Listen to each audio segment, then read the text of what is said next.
Salut à tous, c'est Nico sur LiveTest. Donc aujourd'hui on va faire l'unboxing du Oppo R7 Plus.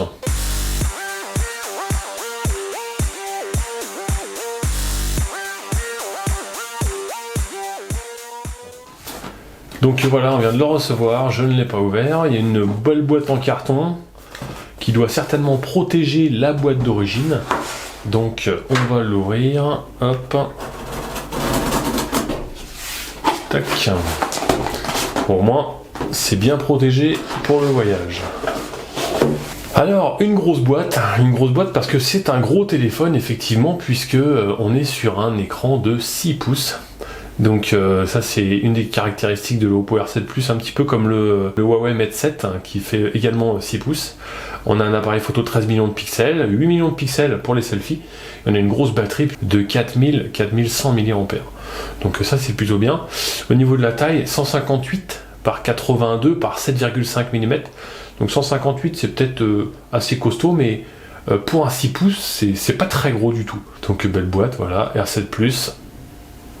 Oppo. Alors Oppo, c'est une marque qui est pas très connue en France. Ils font des lecteurs Blu-ray de haute qualité pour la France, mais au niveau des téléphones, il n'y a pas encore eu beaucoup de modèles encore qui sont sortis. Alors ça se coulisse, tac, et encore une autre boîte. Alors le voici. C'est vrai que ça ressemble étrangement au Mate 7. Alors dans la boîte, qu'est-ce qu'il y a dans la boîte? La petite épingle siglée un petit peu du haut de Oppo, donc assez original, puis bonne prise en main également.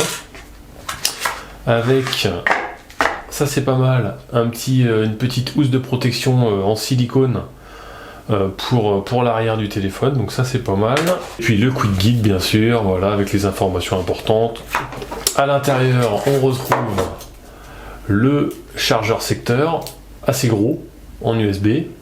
Un câble USB, micro USB standard, donc pas de type C sur ce téléphone là.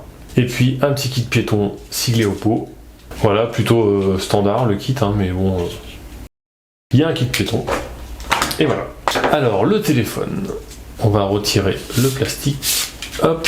Alors au niveau du design, il est plutôt sympa. Moi ce que j'aime bien, c'est qu'il y a des petits bords en haut et en bas. Donc ça c'est plutôt bien. La prise en main a l'air correcte. Bon, on est sur une grande taille d'écran hein, quand même. Hein.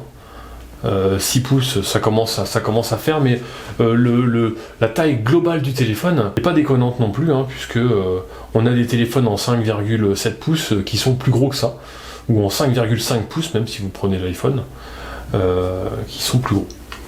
Il fait un petit peu léger, bon, c'est en alu.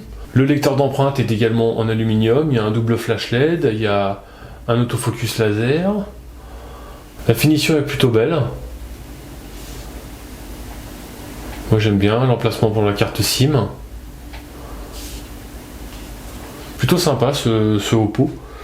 Donc à voir au niveau des caractéristiques ce qu'il vaut. Et puis on va voir ça parce que c'est un téléphone qui vaut dans les 400 €.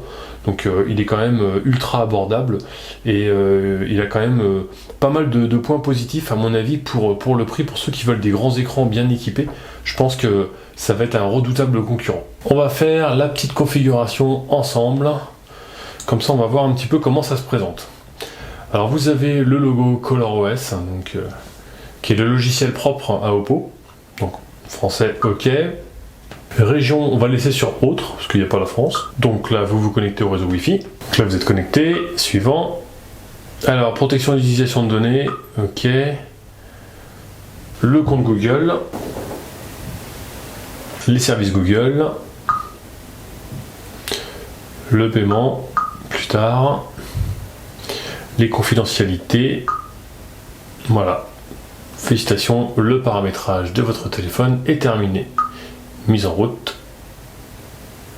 Et voilà. Plutôt sympa la présentation. À voir dans le futur test. Donc voilà, je vous laisse avec la galerie photo pour le voir de plus près parce qu'il est quand même assez beau. Moi j'aime bien. Et puis on se retrouve prochainement pour un futur test ou unboxing. Allez, à bientôt, ciao.